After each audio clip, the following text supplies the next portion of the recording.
የተከበራችሁ የፈታ ቤተሰቦች በእያላችሁበት ሰላምታችን ይድረሳችሁ። ከፈታ ዴሊ ለተማክሰኞ የረፋድ መረጃ ወደ እናንተ ልናደርስ ተገኝተናል። እንደተለመደው መረጃውን በቅድሚያ በማስተዋወቅ እንጀምር።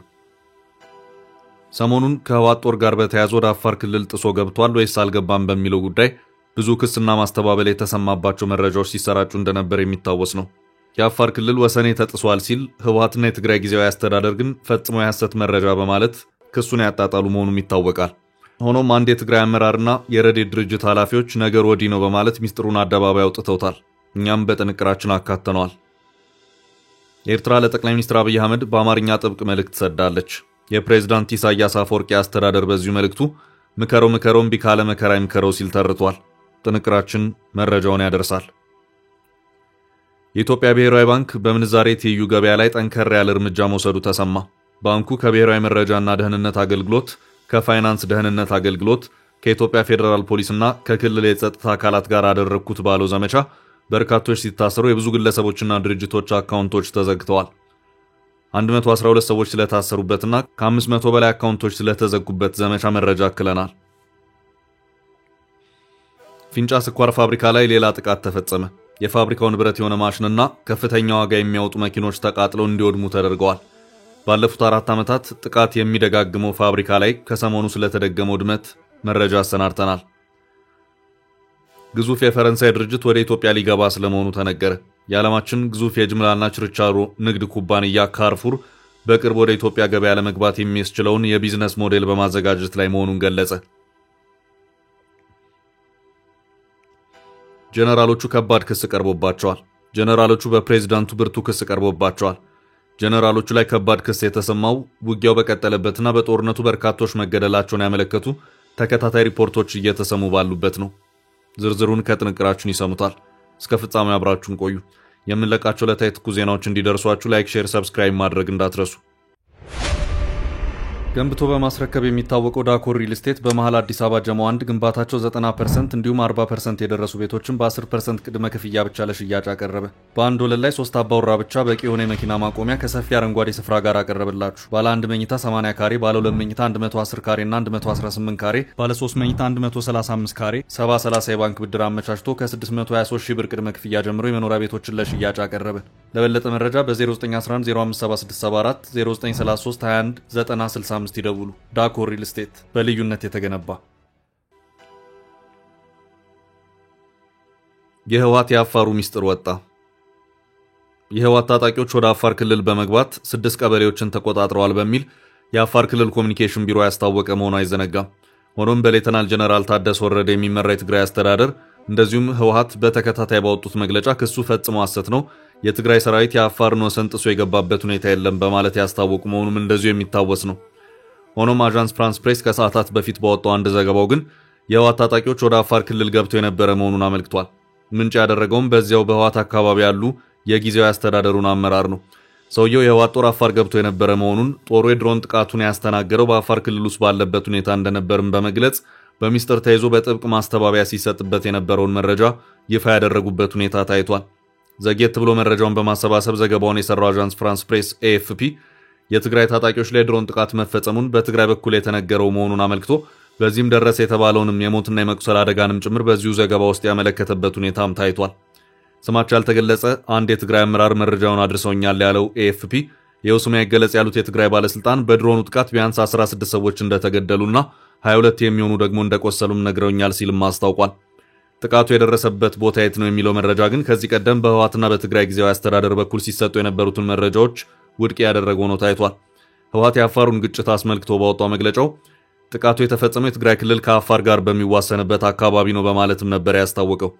ህወሓት ድሮኑ በአካባቢው ነዋሪዎችና ታጣቂዎች ላይ ጉዳትን አድርሷል ከማለት ውጪ በቁጥር የገለጸበት ሁኔታ አልታየም። ሆኖም ስም አይጠቀስ ብለው ለኤኤፍፒ መረጃውን ያቀበሉት እኚህ አንድ የትግራይ ባለስልጣን ግን ቁጥሩን ከመግለጽ ባለፈ ጥቃቱ የተፈጸመው የትግራይ ኃይሎች ወደ አፋር ክልል ዘልቀው በገቡበት ሁኔታ መሆኑን አመልክተዋል። የዜና ወኪሉ በዚሁ ዘገባውም አንድ የትግራይ ባለስልጣን ለኤኤፍፒ በሰጡት ማብራሪያቸው የድሮን ጥቃቱ የተፈጸመው በትግራይ ክልል ሳይሆን ወደ አፋር ክልል ዘልቀው ገብተው በነበሩት ታጣቂዎች ላይ ነው ሲሉ ነግረውኛል በማለት አስታውቋል። ያም ሆኖ በዚሁ በትግራይ ታጣቂዎች ላይ ደረሰ በተባለው የድሮን ጥቃት ዙሪያ ከፌዴራል መንግስት ባለስልጣናት በኩል ለማጣራት ያደረጓቸው ጥረቶች ሊሳኩልኝ አልቻለም ሲል ኤኤፍፒ በዚሁ ዘገባው አክሎ አስታውቋል። ይህም ጥቃቱ የደረሰው በአፋር ክልል ነው የሚለው የአንድ የትግራይ ባለስልጣን መረጃ በወቅቱ የትግራይ ክልል ሰላምና ጸጥታ ቢሮ የከፈትነው ጥቃትም ሆነ የተቆጣጠርነው መሬት የለም ሲል የሰጠውን ማስተባበያ የሚቃረን ሆኖ ነው የታየው።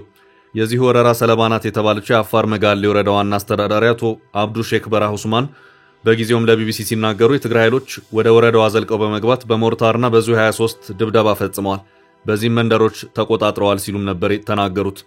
ከዚህም በተጨማሪ ዜና ወኪሉ በአፋር ክልል የተፈናቀሉ ሰዎች መኖራቸውንም ጭምር ስም አይገለጽ ያለው የረድኤት ሰራተኞችን ዋቢ አድርጎ ዘገባውን ያሰራጨበት ሁኔታ ታይቷል። ይህ የአፋሩ ጥቃት ከመፈጠሩ በፊት የጦር ኃይሎች ጠቅላይ ኤታማዦር ሹም ፊልድ ማርሻል ብርሃኑ ጁላ ህወሓትን በተደጋጋሚ ትንኮሳ የከሰሱበት ሁኔታ የነበረ መሆኑ የሚታወስ ነው።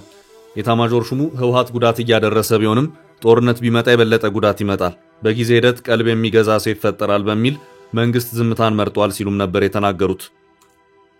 በቅርቡም እየወጡ ያሉት መረጃዎች ህወሓት የቀበራቸውን የጦር መሳሪያዎች ከጥይት ጀምሮ እስከ መድፍ ድረስ ቆፍሮ እያወጣ መሆኑን ያሳያሉ። እስካሁን ባለው ሁኔታ የህወሓት ጦር ወደ አፋር ክልል ዘልቆ ስለመግባቱም ሆነ ደረሰ ስለተባለው የድሮን ጥቃት የፌዴራሉ መንግስት ያለው ምንም ነገር የለም።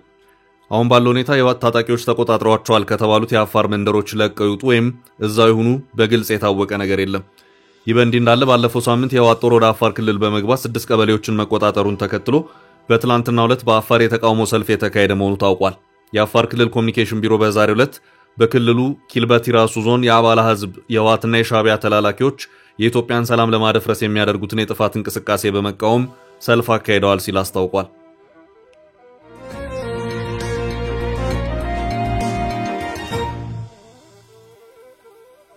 ወደ ቀጣይ ርዕስ አለፍን። ኤርትራ ለጠቅላዩ አልሰማንም። ኤርትራ ለጠቅላይ ሚኒስትር አብይ አህመድ በአማርኛ ጥብቅ መልእክት ሰዳለች። የፕሬዝዳንት ኢሳያስ አፈወርቂ አስተዳደር በዚሁ መልእክቱ ምከረው እምቢ ካለ መከራ ይምከረው ሲል ተርቷል። በተባበሩት መንግስታት ድርጅት የኤርትራ ቋሚ መልእክተኛ አምባሳደር ሶፊያ ተስፋ ማርያም በይፋ ኤክስ ገጻቸው ባጋሩት መልእክት ጠቅላይ ሚኒስትር አብይ አህመድ በምክር ቤቱ ያስተላለፉትን ንግግር ላይ ዋነኛ ትኩረት ያደረገ መሆኑን ገልጸዋል።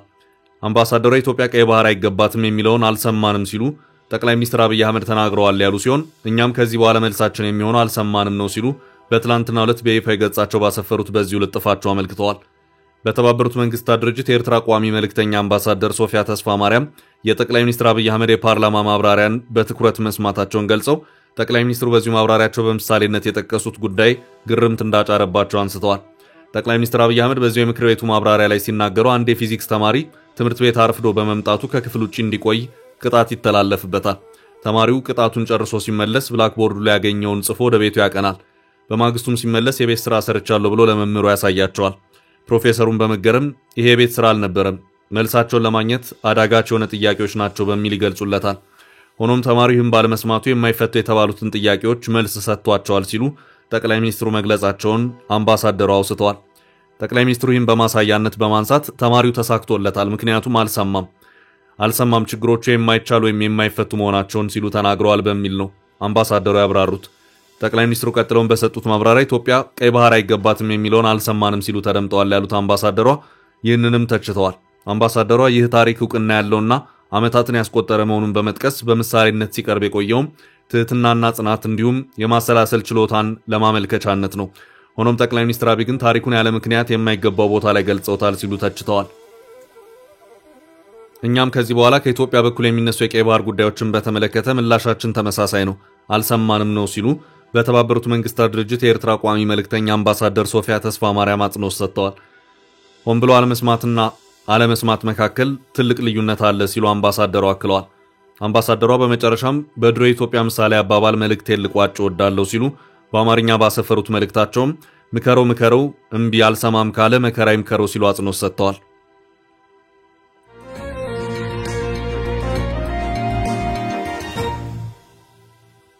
በቀጣይ ርዕሳችን የብሔራዊ ባንኩ ከበድ ያለ እርምጃ።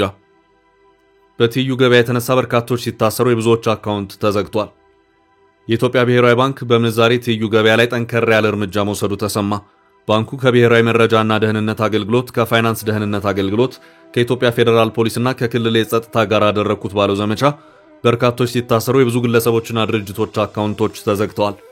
አገልግሎቱ በሰጠው ቃል የ112 ኢትዮጵያውያንና የተለያዩ የውጭ ሀገር ዜግነት ያላቸው ተጠርጣሪዎች በቁጥጥር ስር መዋላቸው ሲነገር እንዲሁም የክሪፕቶ ከረንሲ መተግበሪያን በመጠቀም በህገወጥ መንገድ የውጭ ምንዛሬ ሲያዘዋውሩ የነበሩ አካላት ላይ እርምጃ መወሰዱ ተሰምቷል። እርምጃው የተወሰደው በተቀናጀ መንገድ ህገወጥ የውጭ ምንዛሬ አሻጥሮችን ሲፈጽሙ ተደረሰባቸው ተብለው በተለዩ ግለሰቦች ላይ የብሔራዊ መረጃና ደህንነት አገልግሎት የግለሰቦችን ማንነትና ምስል ጭምር ይፋ አድርጓል። ከትይዩ ገበያ ጋር በተገናኘ በህገወጥ ተግባሩ ጋር ትስስር የነበራቸው 519 የባንክ አካውንቶች መታገዳቸውን፣ የተለያዩ ኤግዚቢቶች መያዛቸውንም መረጃው አመልክቷል። የብሔራዊ ባንኩና የጸጥታ አካላት እርምጃ ኢላማ ያደረገው ህገወጥ ሐዋላዎች፣ የገንዘብ ዝውውሮች፣ የውጭ ምንዛሬ ስወራዎች፣ የግብር ስወራዎችና ህገወጥ ገንዘብን ህጋዊ ማስመሰልና ሌሎች ተመሳሳይ ወንጀሎች ላይ መሆኑ ተገልጿል። በአገር ኢኮኖሚ ላይ ከፍተኛ ጉዳት ሊያስከትሉ እንዲሁም አሸባሪዎችንና የታጠቁ ቡድኖችን ለመደገፍ ሲውሉ መቆየታቸውን መግለጫው አክሎ አመልክቷል። በእርምጃው ህገወጥ በሆኑ ዓለም አቀፍ የገንዘብ አስተላላፊ ድርጅቶች፣ ህገወጥ የውጭ ምንዛሬ ማስተላለፊያ መተግበሪያዎች፣ በርካታ የክሪፕቶ ከረንሲ መተግበሪያዎች፣ ህገወጥ የሐዋላ አዘዋዋሪዎችና ደላላዎች ኢላማ መደረጋቸው ተገልጿል።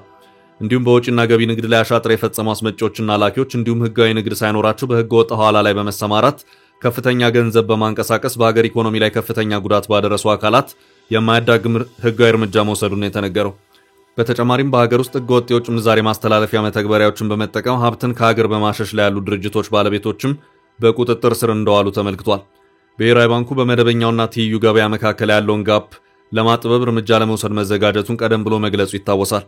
ወደ 300 የሚጠጉ የግለሰብ አካውንቶችም ከዚህ ቀደም መዘጋታቸው የሚታወስ ነው። ህገወጡን የጥቁር ገበያና ተሳታፊዎችን መቆጣጠር ከዓለም አቀፍ የገንዘብ ተቋም ለተበዳሪ ሀገራት የሚሰጥ አንደኛው ምክር መሆኑን እንደ ናይጄሪያ ባሉ ሀገራት መታየቱ ይታወቃል።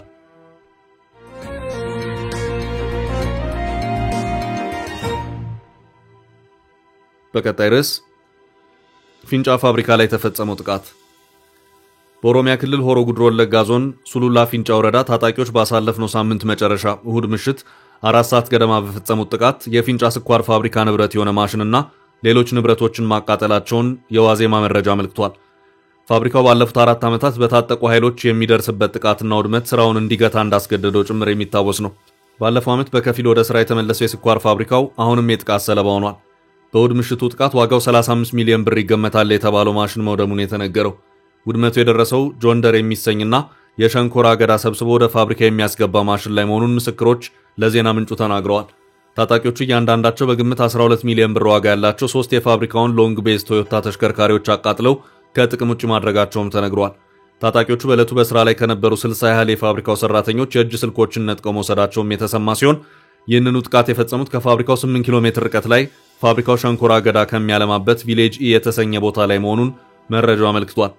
የታጣቂዎቹ ማንነት በግልጽ ባይነገርም ከዚህ ቀደም የኦሮሞ ነጻነት ሰራዊት ወይም በመንግስት አጠራር ኦነግ ሸኔ አባላት ስለመሆናቸው ይታመናል።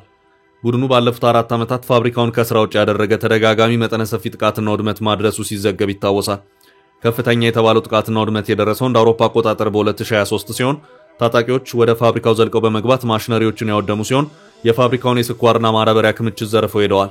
የአገዳ እርሻውን በእሳት ያነደዱ ሲሆን ከፍተኛ ውድመትም ደርሷል። በጥቃቱ 14 ሰዎችን መግደላቸው መዘገቡ ይታወሳል። በጊዜው በወጣ መረጃ ከተገደሉት መካከል 11ዱ የፋብሪካው ሰራተኞች ሲሆኑ 3ቱ ደግሞ የአካባቢው ነዋሪዎች መሆናቸው ተለይቶ ነበር። በኢትዮጵያ ስኳር ኢንዱስትሪ ቡድን ስር የሚተዳደረው ፋብሪካው ከዓመት ለዘለለ ጊዜ ምርት አቁሞ ነበር።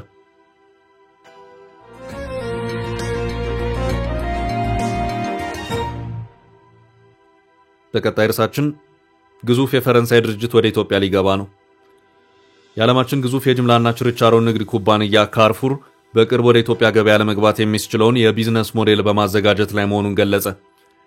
ኢትዮጵያ የጅምላና ችርቻሮ ንግድ ዘርፍን ለውጭ ባለሀብቶች ቅርብ ጊዜ ክፍት የሚያደርግ ሕግ ማውጣቷ ይታወሳል። ይህ ፖሊሲ ለውጥ የፈረንሳዩን አንጋፋና ግዙፍ ጅምላና ችርቻሮ ሻጭ የሆነውን ካርፉር የሳበ መሆኑ ተሰምቷል። የካርፉር ኮሜርሻል ዳይሬክተር የሆኑት ጄሮሚ ቦንዚ ኢትዮጵያ ውስጥ ለመሰማራት የሚያስችል የቢዝነስ ሞዴል እየተዘጋጀ መሆኑን መግለጻቸው ተዘግቧል።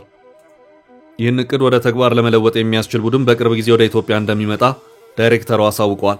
ካርፉር ወደ ኢትዮጵያ ገበያ የሚገባ ከሆነ በጅምላና ችርቻሮ ዘርፍ ላይ የጎላ ለውጥ እንደሚፈጠር ይገመታል። ካርፉር እንደ አውሮፓ አቆጣጠር በ1958 የተቋቋመ መልቲናሽናል የችርቻሮ ንግድ ድርጅት ሲሆን በርካታ ሀገራት ላይ መስራት ልምድ አለው። ድርጅቱ በአፍሪካ ሀገራት በግብጽ፣ ኬንያ፣ ኡጋንዳ፣ ካሜሩን፣ ኮት ዲቯር እንዲሁም ታንዛኒያ ላይ በርካታ የጅምላና ችርቻሮ ሽያጮችን ከፍቶ የሚሰራ ሲሆን ድርጅቱ ሃይፐር ማርኬቶችን፣ ሱፐር ማርኬቶችንና የአካባቢ ሱቆችን በመክፈት የሚሰራ ነው። ከ120 ሚሊዮን ህዝብ በላይ ባላት ኢትዮጵያ የዘመናዊ ችርቻሮ ገበያ ሽፋን 5% ብቻ ሲሆን ካርፉር ይህንን የገበያ ክፍተት የመሙላት ፍላጎት እንዳለው ነው የተነገረው። ጅምላና ችርቻሮ ንግዱ እንደ ካርፉር ባለ ግዙፍ ካምፓኒ መያዙ ግን ለአነስተኛ ሱቆች ፈተና ሆኖ የሚመጣ ይሆናል።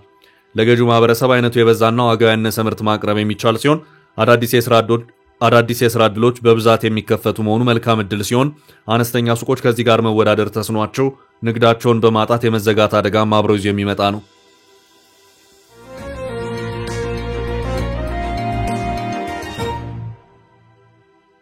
በቀጣይ ርዕስ ጀነራሎቹ በፕሬዝዳንቱ ተከሰሱ።